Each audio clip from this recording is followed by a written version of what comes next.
Google Yandex քարտեզների վրա հայտնվել է Իլհամ Ալիևի անվան ցայտ աղբյուրը այգին կամ ժամանցի վայրը։ Խուճապի մատնվել պետք չէ, ադրբեջանական ֆեյք ոհմակի զանգվածային հերթական հարձակման հետևանքն է։ Թշնամին ամեն կերպ փորձում է փոփոխել բնակավայրերի, մշակութային կենտրոնների ու փողոցների տեղանունները, ինչպես սահմանամերձ մարզերում, այնպես էլ Երևանում։ Դեպքեր են եղել, եռաբլուն են փոխել, Երևանում տարբեր աստղեր են փոխել, հիմա էլ այդ ընթացքը կա։ Սահմանամերձ շրջաններում է սա միշտ եղել։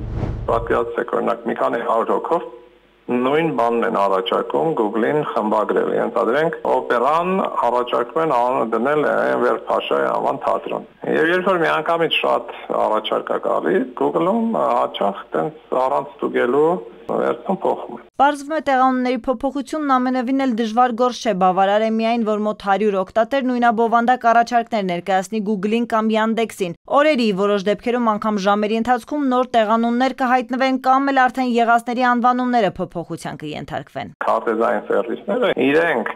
կողմից գծում են բարերը, ձորերը, ճանապարհները, շենքերը, բայց իրենք չեն կարող իմանալ բոլոր օրինակ խանութները որտեղ են։ Այդ հատվածը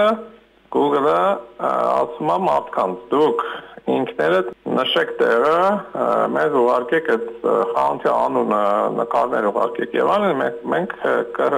կստուգենք, հավատի նման լինի, կտեղադրենք։ Ուկրաինական պատերազմի հետ կապված, նաև տարբեր երկրների սահմանի հետ կապված անհամաձայնությունների հետ կապված Google-ը մասնակի փակել էր, բայց այսօր էլ կա հնարավորություն Google-ում ինչ-որ բաներ ավելացնել, առաջարկներ ներկայացնել, ասել, որ այսինչը սխալ է, այսինչը ճիշտ, եւ գրեթե միշտ, եթե արվում է համակարգված աշխատանք, հնարավոր է տեղանուններ փոխել, փոփոխել։ Ամեն բան ավելի է հեշտանում, երբ հակառակ կողմը, այս դեպքում մենք համապատասխան քայլերի չենք դիմում։ Google-ն ու Yandex-ն էլ համարում են, թե խմբագրումները ճիշտ են եւ սկսում են հավանություն տալ, ապա հաստատել դրանք։ Իսկ ինչ անել նման տհաճ երևույթներից զերծ մնալու համար։ Հայկական կողմից որոշակի հակազդեցություն կա, մարդիկ կան, ովքեր հիմա փորձում են այդ փոփոխությունները հետ վերադարձնել։